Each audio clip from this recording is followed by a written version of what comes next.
तो हेलो दोस्तों, स्वागत है आप सभी का आपके अपने यूट्यूब चैनल मैथ पाठशाला पर। दोस्तों मैं अंकित वर्मा आज आपको सिखाऊंगा व्रत के बारे में। तो चलो शुरू करते हैं दोस्तों। व्रत एकदम गोल होता है, ठीक है। व्रत एकदम गोल होगा इस प्रकार से। ये क्या है? एक व्रत है। व्रत में दोस्तों एक केंद्र होता है, यहाँ पर एक केंद्र होगा। और दोस्तों जो एकदम बाउंड्री है, एकदम गोल बाउंड्री है, ठीक है, एकदम गोल बाउंड्री है।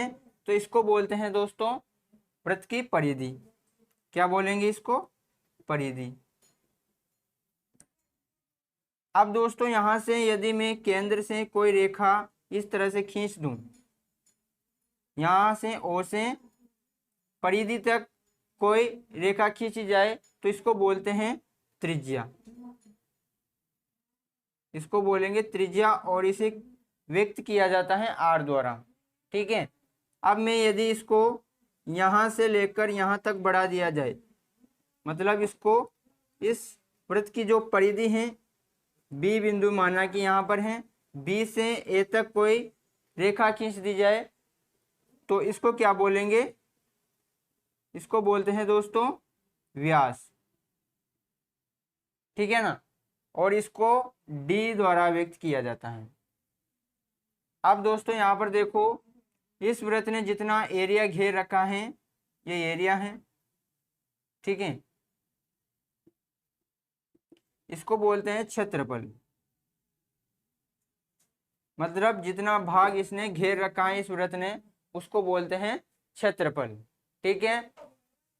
अब यहाँ पर देखो दोस्तों, एक वृत्त दिया हुआ है, ठीक है। वृत्त में दो त्रिज्याएं हैं। याद रखना दोस्तों, वृत्त में जो त्रिज्याएं होती हैं वो एकदम समान होती हैं। सभी त्रिज्याएं क्या होंगी? समान होंगी, ठीक है।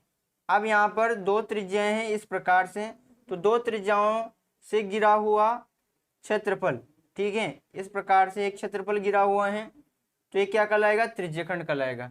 जब भी इस प्रकार से आपको आकृति दिखाई दे ये, ठीक है, तो ये क्या कहलाएगा? त्रिज्यखंड कहलाएगा। त्रिज्यखंड दो समान त्रिज्याओं से गिरा हुआ भाग, ठीक है, दो समान त्रिज्याओं से गिरा हुआ भाग त्रिज्यखंड कहलाता है। अब दोस्तों त्रिज्यखंड होता है दो प्रकार का। एक होता है लघु त्रिज्यखंड, लघु त्रिज्यखंड,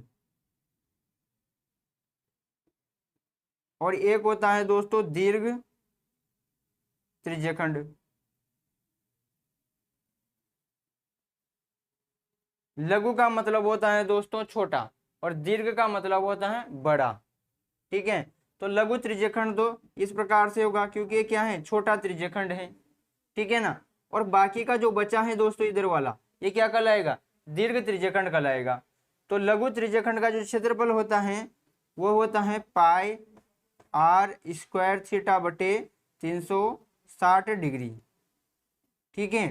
यदि दोस्तों क्षेत्रफल निकालते समय यदि चाप की लंबाई दे दी जाए, चाप ये वाला चाप होता है, ठीक है ना, ए बी, जो ए से लेकर बी तक जो ये वृत्त की परिधि है इतनी सी, ये क्या कहलाएगी?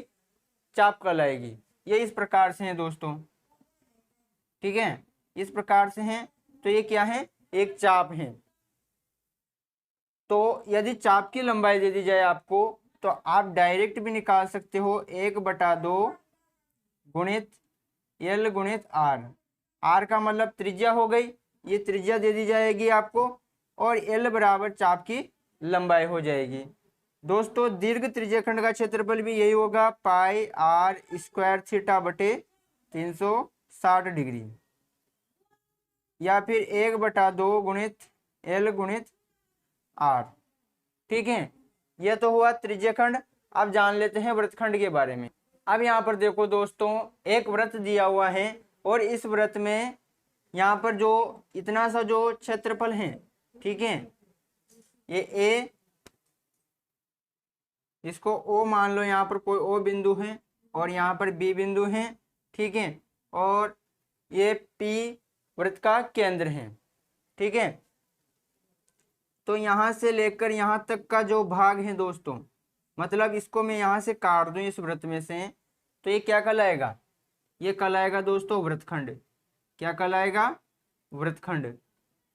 ठीक है, इतना सा मैंने इसको काट दिया तो ये क्या कहलाएगा? वृत्तखंड कहलाएगा। ठीक है।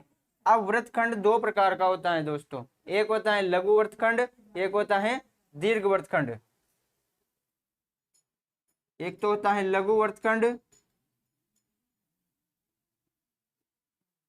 और एक होता है दोस्तों दीर्घ वृत्तखंड। लघु का मतलब छोटा भाग। ठीक है, लघु का मतलब होता है छोटा वृत्त का भाग और दीर्घ का मतलब बड़ा वृत्त का भाग। खंड का मतलब भाग होता है। ठीक है ना। तो ये तो क्या है? छोटा वृत्तखंड है, तो इसे क्या बोलेंगे? लघु वृत्तखंड। इसका क्षेत्रफल होता है दोस्तों पाई आर स्क्वायर थीटा बटे 360 degree minus 1/2 R1 square sine theta.